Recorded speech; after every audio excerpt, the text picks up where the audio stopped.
Notre focus nous emmène ce matin au Moyen-Orient, à la découverte d'un phénomène spectaculaire, bien connu des habitants de la région, les tempêtes de sable.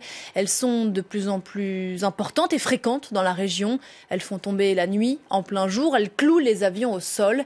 Elles sont liées au réchauffement climatique, mais pas seulement. Le reportage de nos confrères de France 2. Un mur de sable et de poussière qui, en l'espace de quelques secondes, recouvre les eaux paisibles du Nil.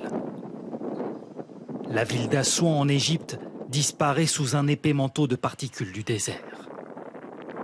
Encore rares il y a quelques décennies, les tempêtes de sable font désormais partie du paysage au Moyen-Orient, toujours plus impressionnantes, comme ici à Jérusalem. Il y a du sable partout. Si je passe ma main sur la rambarde, regardez ce que ça donne. Capable de mettre à mal l'économie d'un pays. Oh oh, on va se faire engloutir. Ou comme ici au Koweït, de paralyser la circulation. Ça y est, ça s'obscurcit. Le soleil est bloqué par une tempête de sable. Oh mon Dieu, on voit vraiment plus rien. Enquête sur ce que les spécialistes appellent le houboub, littéralement le phénomène en arabe. Ce jour-là, dans le nord d'Israël, une tempête de sable s'approche. Regardez comme c'est poussiéreux aujourd'hui. J'ai pas souvenir qu'on avait ça il y a 20 ou 25 ans. Cette habitante travaille pour le téléphérique de la ville. Les tempêtes de sable dans cette zone aux confins du Liban et de la Syrie, on commence à y être habitué. Je sens que c'est un peu plus difficile à respirer.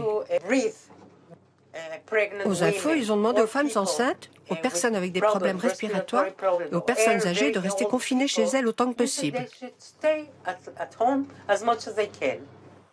Dangereuses pour la santé, pourquoi ces tempêtes sont-elles de plus en plus fréquentes et de plus en plus intenses? Nous avons rendez-vous quelques centaines de kilomètres plus au sud, dans le désert du Negev, où cet observatoire météorologique nous ouvre ses portes. On voit toujours la tempête à l'horizon, les particules sont toujours en suspension. Cela va prendre plusieurs jours avant qu'elles ne se dissipent. Grâce à une batterie d'instruments futuristes, ces chercheurs surveillent l'évolution de ces tempêtes de sable. Des phénomènes de plus en plus violents, comme celui enregistré la veille. Waouh! C'est la plus grande que j'ai vue dans ma vie.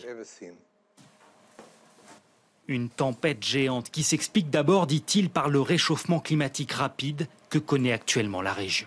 Il y a une augmentation des températures, une diminution des précipitations et une désertification qui s'accentue. Les terres cultivables s'assèchent progressivement et deviennent friables. Elles sont ensuite facilement effritées par le vent. En 15 ans, la végétation a diminué de 30% au Moyen-Orient.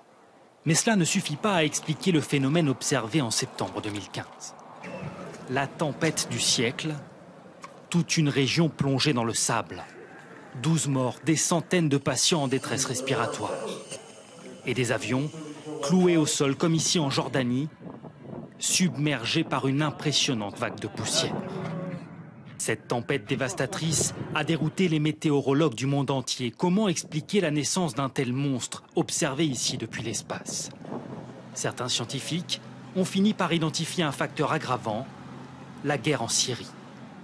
Avec l'exode massif des populations, l'activité agricole s'est effondrée, des terres laissées à l'abandon, comme ici, dans la périphérie d'Alep. Avant la guerre, ces immenses bassins permettaient d'alimenter en eau une bonne partie de la province d'Alep, notamment pour l'irrigation des cultures. Les combats ont lourdement endommagé ces infrastructures, laissant derrière eux une terre particulièrement aride et friable. Pour certains experts, l'impact de la guerre en Syrie ne fait aucun doute. En reconstituant la trajectoire de la tempête de 2015, celui-ci a constaté qu'elle avait balayé le pays du nord au sud, avec sur son chemin une ville stratégique, la cité antique de Palmyre.